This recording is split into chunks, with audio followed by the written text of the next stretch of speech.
Chapter 20. Alec. Me.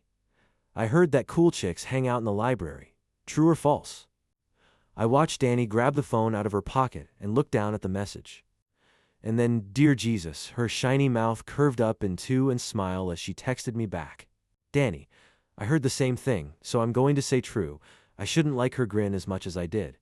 After all, she was my shitty ex-friend. But today I was all in on convincing her to help me, so that was my only focus. Until graduation. Still couldn't believe she'd suggested that, although her reasoning was sound. And fucking sad. If I were in her situation, it'd never have occurred to me that people might turn on me post-fake breakup. I wouldn't have thought that far ahead because in my experience, for the most part, people didn't act like a shoals. But she'd obviously had a different experience, I replied. Rumor has it hot guys like to swing by sometimes. She was still smiling when she texted. Only doshas call themselves hot guys. There she is, the old Danny. I sent, whoa, Collins, I'm simply telling you the rumors. Travel within these halls. I would never think to call myself that. Also, totally unrelated. I just walked into the library. Her head came up and she was grinning when she looked at me. Whoa. Her full throttle smile was still exactly the same. Made me fell kind of off kilter as I walked over to her table. Did you already eat? She asked, pushing up her glasses as I sat down in the seat across from her. I don't know, what is eat? I'm good. Her eyebrows scrunched together, probably because that wasn't an answer. And you want to hang out in the library instead of the cafeteria? I think I do, yes. I'm in need of a good book. A good book.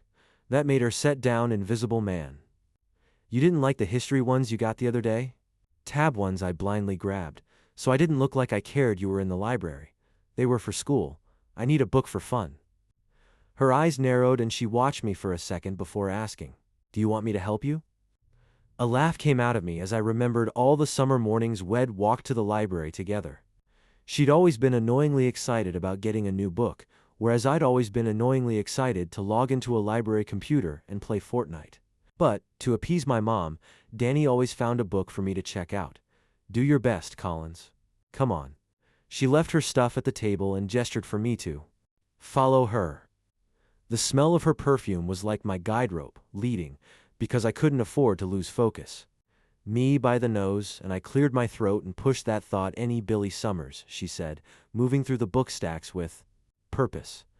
T's actually Alec Berseski, I quipped, following her.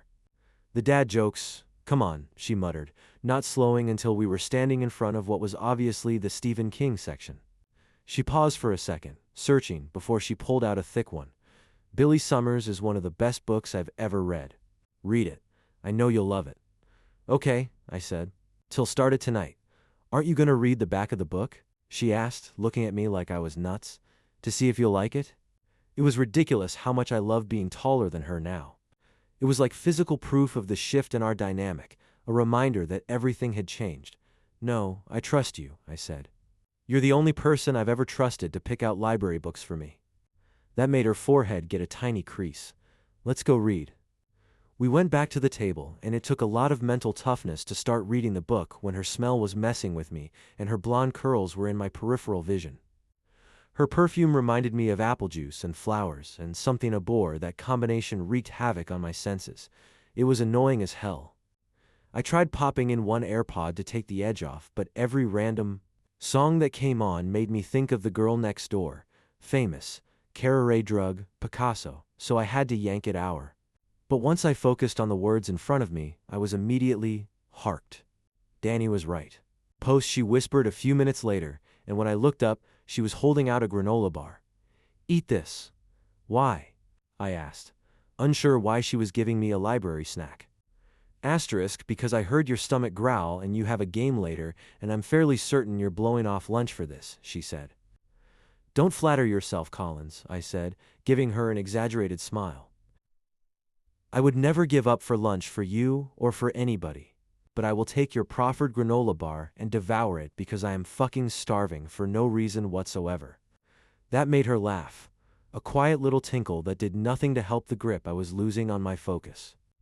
You know, she said, lowering her voice and leaning her face in a little closer, there's basically no one in here. so you don't have to waste your lunch when we've got zero visibility. She wants me to leave. Yeah, but if we're doing this whole thing, there needs to be a little bit of authenticity to it, right? I asked. We actually might need to spend time together if it's going to work. Probably. She shrugged. I have no idea. Same, I said, and we both smiled because of course we didn't know how to pretend date. It wasn't a thing, but trust me, we're getting invisible visibility from this. What do you mean? Well, I said, taking a bite of the bar, Richie and Vinny couldn't believe I was skipping lunch to go to the library, so I guarantee they say.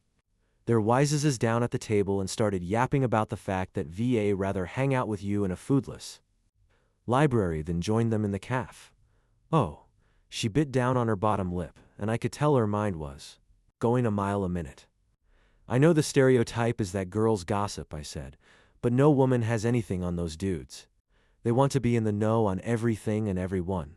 So, she said, leaning in even closer and lowering her voice to a true whisper. Have you heard anything about the locker room? Is anybody talking about it? Her eyes were big as she waited for my answer, and I didn't know what to say. Because, for starters, her whispering to me while apple juice and flowers floated around my face made it difficult to think.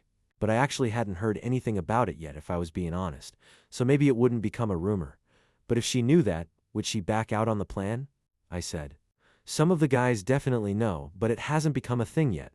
Fat guys, right? Which wasn't really a lie, because Gordy and the coaches were reading. Thank God, she said, then picked her book back up and started. The rest of lunch flew by. The library, a nice break from the chaotic lunches I was used to, and I'd be lying if I said I wasn't disappointed. When the bell rang, I waited while she put her books in her backpack so we could walk out together. Are you going to your locker? I asked when we stepped out into the noisy hallway because I needed to stop at mine. No, I'm going that way, she said, pointing toward the south corridor. I leaned my head closer to hers because she was so short that it was hard to hear her in the crowded hall and said, Shit, am I going to have to memorize your schedule? She looked up at me like she wanted to smile, her eyes crinkled at the corners, but she kept it together. Don't burden that brain of yours when you have hockey to think a bore, Zeus. Trust me, I'll let you know where you need to be.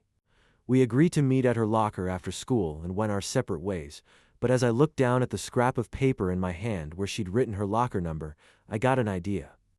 The best way to make sure she didn't flake on our deal was to show her that it was going to be fun, right? That she'd not only get Harvard, but she'd also get the social interaction she'd been denied with all the moving. I needed to go harder on making her see it'd be fun.